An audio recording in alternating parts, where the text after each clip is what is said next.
역대하 9장의 내용은 우리가 8장에서 살펴본 것처럼 솔로몬의 업적에 대해서 쭉 설명한 것에 이어 9장의 내용에서는 그의 명성, 또 그가 누렸던 부호, 또 귀, 그것이 어느 정도인가 하는 것을 소개합니다. 그리고 마지막에 그의 40년 통치를 마치고 그도 결국은 죽게 된 사실들을 우리에게 알려주고 있습니다. 우리가 읽은 앞부분의 내용에서는 스바 여왕의 방문에 대한 소개가 주어졌습니다. 12절까지 소개가 되어 있고요. 그리고 13절부터 28절까지 내용은 그가 가졌던 그 재산과 또 그가 가졌던 놀라운 지혜에 대해서 간단하게 약술한 내용들이 소개가 되고요. 마지막은 솔로몬의 40년 통치 이후에 그가 죽고 장사된 사실들에 대해서 이야기를 해줍니다.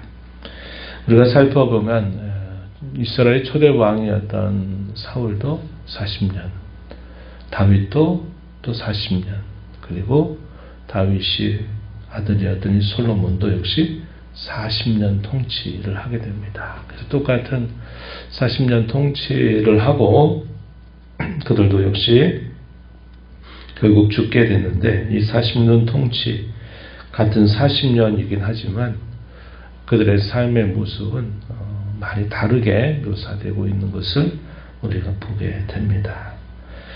다른 결과에 관해서는 결국 무엇이 같은 40년 통치를 다른 결말로 이끌었는가 했을 때는 결국 하나님 앞에 그들이 어떻게 살았느냐 하는 것에 의해서 그들의 40년 통치가 결국 결정되고 있다 하는 것을 우리가 보게 됩니다.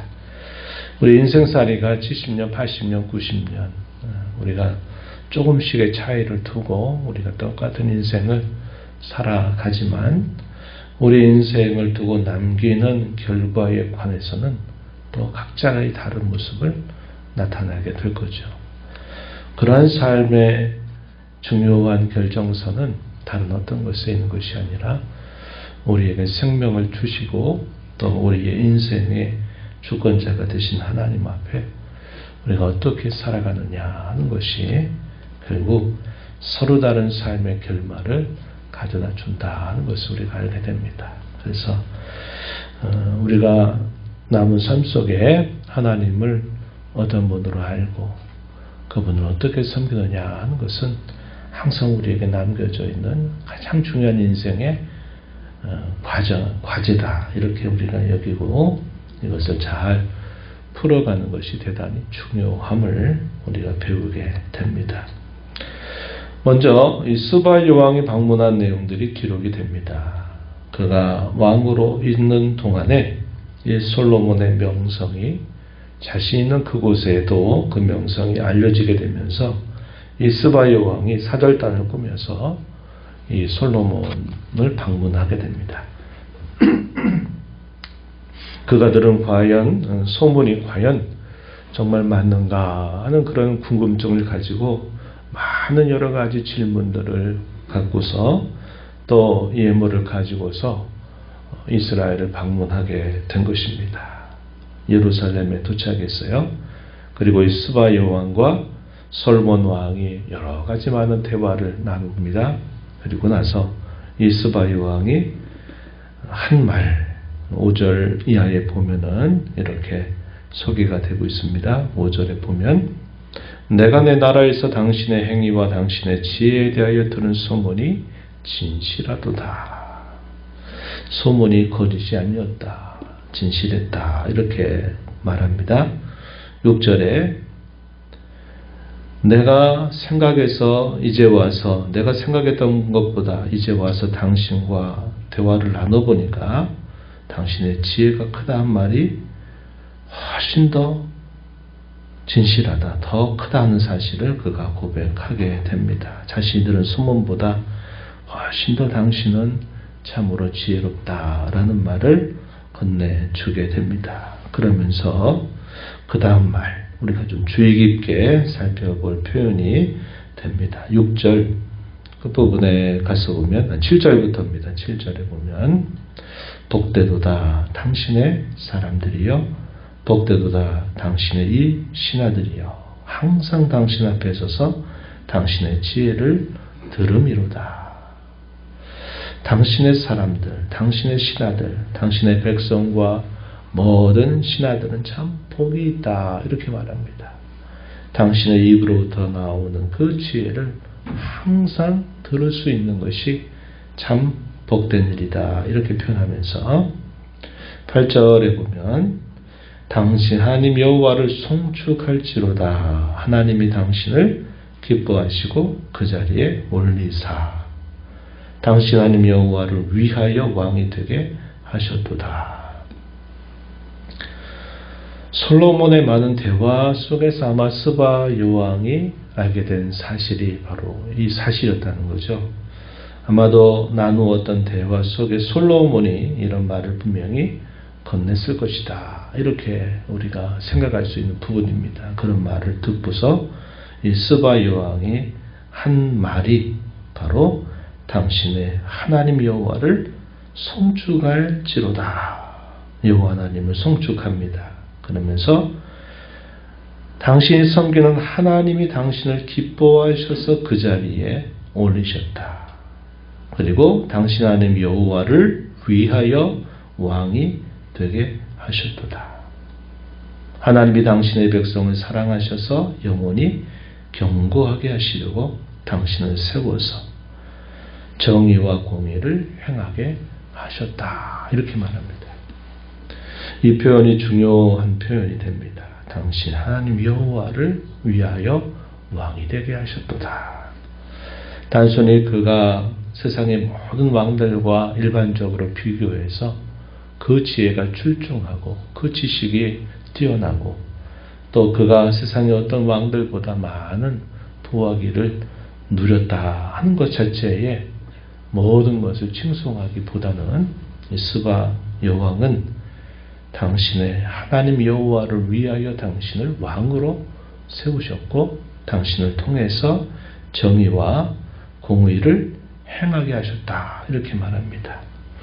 하나님이 솔로몬에게 이런 놀라운 지혜를 주고 많은 것을 그에게 준 중요한 목적은 준 것 자체가 목적이 아니라 그걸 통해서 그의 하나님 여호와를 위하여 그가 정의와 공의를 행하고 그의 왕위를 견고하게 하시려고 하나님이 그렇게 하신 일이다. 이렇게 말합니다. 그래서 그를 남다르게 왕으로 세워주신 궁극적인 목적이 무엇인가를 이 스바 여왕의 말을 통해서 또 건네게 되는 내용들이 소개되고 있다는 겁니다. 이방의 여왕으로부터 그가 왕이 된 중요한 목적을 다시 확인하게 되는 표현들이 우리가 읽은 이 말씀 속에 기록이 되고 있다는 겁니다. 그래서 이 스바 여왕은 그가 준비한 많은 예물들을 이 솔로몬 왕에 드리고 또 솔로몬은 그의 합당한 답례를 줌으로써 이 스바 여왕군이 데리고 온 사절단위에 다시 돌아가게 되었다. 이렇게 기록을 해주고 있습니다. 그리고 나서 13절 이하로부터 이 솔로몬의 재성과 지혜가 어느 정도인가 하는 것에 대한 간단한 소개들을 해주고 있습니다. 이 내용들은 열왕기상 10장 14절부터 25절에서도 소개되고 있는 내용과 매우 비슷한 내용을 담아주고 있습니다. 그가 다스렸을 때 세입금의 정도가 어느 정도였느냐. 금으로 666달란트였다. 이렇게 말합니다. 그리고 무역상, 객상들이 가져온 것, 아라비아 왕들과 그 나라 방백들도 또 가져온 것들, 또 주변의 여러 나라들이 이 솔로몬의 재산과 솔로몬의 지혜를 배우기 위해서 찾아올 때마다 또 많은 예물을 가져오고 무역의 거래를 통해서 많은 금과 은과 또 백향목들 이런 것들을 다 들여오고 해서 당시에 이 솔로몬이 가지고 있는 이 재산의 정도, 그 정도가 어느 정도인가 하는 것을 설명해 주고 있습니다. 또 군사적인 면에 있어서도 대단히 강력했다 하는 것이죠. 금으로 큰 방패 200개를 만들었는데 그 하나에 들어가는 금이 600세겔이고 작은 방패 300개를 또 금으로 만들었는데 그것은 300세겔이 됐고, 당시의 금이나 은이 얼마나 흔하고 많았는지 그 정도에 대해서도 역시 약수를 해주고 있습니다. 20절 끝에 보면 솔로몬의 시대에 은을 귀하게 여기지 아니하였다 이렇게 말합니다. 27절에 가서 보면 또 이렇게 비유적으로 표현했어요. 왕이 예루살렘에서 은을 돌같이 흔하게 하고 백향목을 평지의 뽕나무같이 많게 하였더라. 흔하다는 겁니다. 너무나 많았다는 거죠. 그런 많은 부와 또 귀를 누리고 또 그의 지혜가 천하의 모든 왕들보다도 컸다는 사실을 요약해주고 있다는 것입니다. 사람이 이것들을 쌓았다 그러면은 또 그것 때문에 염려와 근심이 많을 것입니다. 그러나 하나님께서 주시는 복은 이런 근심과 염려를 겸하여 주시지 않는다라고 말하죠. 솔로몬이 누렸던 그 많은 부와 기가 하나님께서 주시는 놀라운 선물이었다 하는 것을 우리가 알게 됩니다.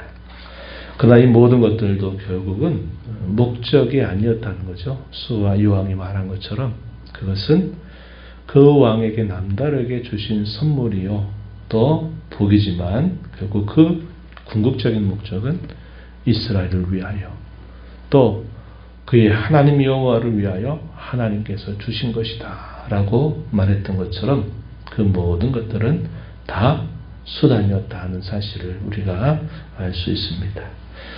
그런 많은 부와 기를 누린 솔로몬도 때가 되면 결국은 죽음을 맞게 된 것입니다. 40년 통치 이후에 그가 다윗성의 장사가 되고 그의 왕위를 이어서 그의 아들이었던 르호보암이 이제 왕위를 이어받게 됩니다.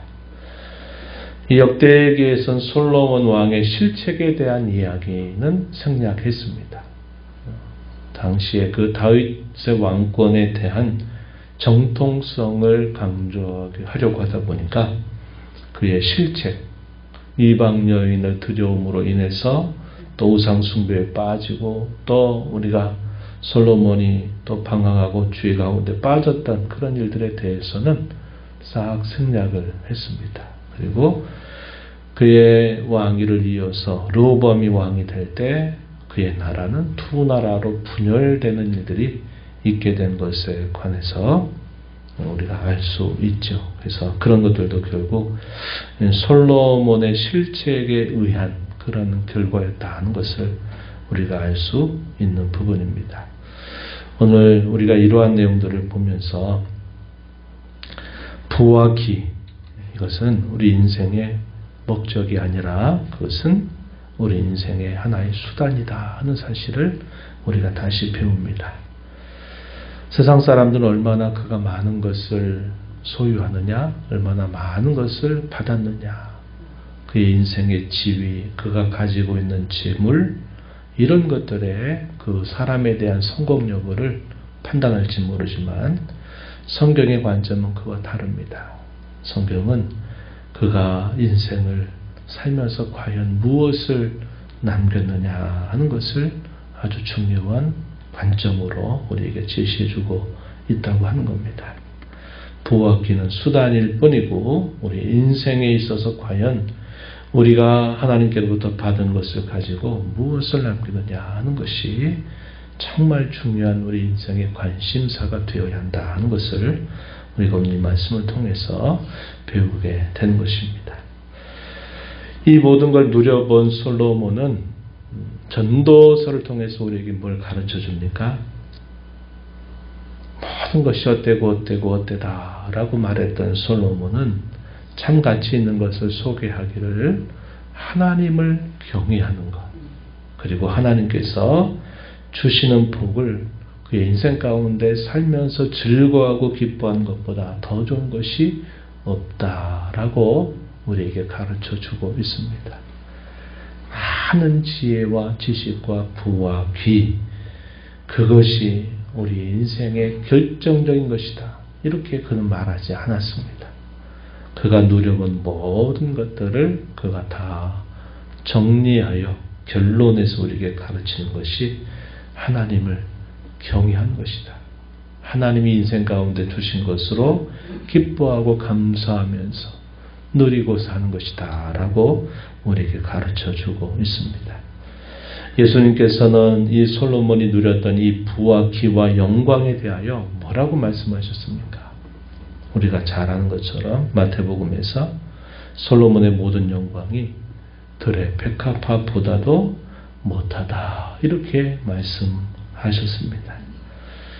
그러면서 우리 하나님은 들에 있는 이런 풀들을 돌보시고 또 그 모든 것들을 기르시는 하나님이시다. 그 하나님께서 그의 자녀된 모든 사람들을 돌보아 주실 것을 약속하시면서 먼저 그의 나라와 의를 구하며 살 것을 우리에게 가르쳐 주셨습니다. 시편 103편 15절 말씀에 인생은 그날이 풀과 같고 그 영화가 들의 꽃과 같다라고 우리에게 일러주고 있습니다.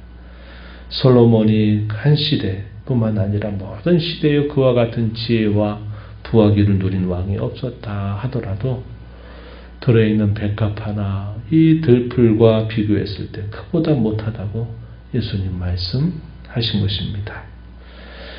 오늘을 살고 있는 저와 여러분은 솔로몬보다 더 큰 영광을 받은 자들임을 기억하며 살아야 하겠습니다. 그게 뭘까요?